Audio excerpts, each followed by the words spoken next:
সবাইকে শুভ সকাল। ঘুম থেকে উঠে আমি ব্রাশ করে নিয়েছি, বাবা এদিকে চা বানালো, খেলাম। আগের দিন তো গ্রসারি জিনিসগুলো দিয়ে গেছিল, ওখানে পাস্তাও ছিল, তাই বাবা বললো যে আজকে সকালে পাস্তাই বানিয়ে নে। আর এগুলো আটার পাস্তা, তাই সেদ্ধ হতে একটু টাইম লাগে, কিন্তু ময়দার পাস্তা থেকে আটার পাস্তা খাওয়াটাই ভালো।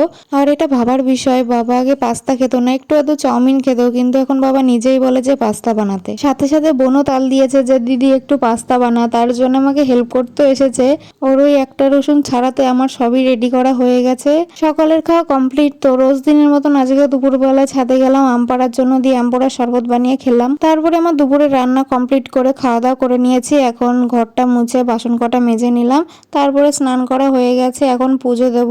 আমি যখন সন্ধ্যাবেলা সন্ধ্যা দিচ্ছিলাম তখন কাকি আমার জন্য ফুচকা এনেছিল, তো সন্ধ্যা দেওয়ার পরে ওটাই খেলাম। তারপরে যে কি খিদে পেয়েছে, বাবা আসার সময় দোকান থেকে লম্বু কিনে নিয়ে এসেছে, খেলাম। আর আমাদের বাড়ির সামনে এক বাড়িতে কালী পুজোর নিমন্ত্রণ আমাদের পরিবারের সবার। তো আমার তো সকালবেলা থেকে ছিল, কিন্তু মা বাড়িতে ছিল না বলে তাই আমি যেতে পারিনি। এখন প্রায় 10টা বাজে। তো ওখানে শরবত, কফি, ফুচকা সব রকমের স্টল ছিল। বাবা শুধু কফি খেয়েছে, আমি প্রসাদ খেয়ে বাড়ি চলে এসেছি। তো ভিডিওটা এইটুকুই, সবাইকে টাটা।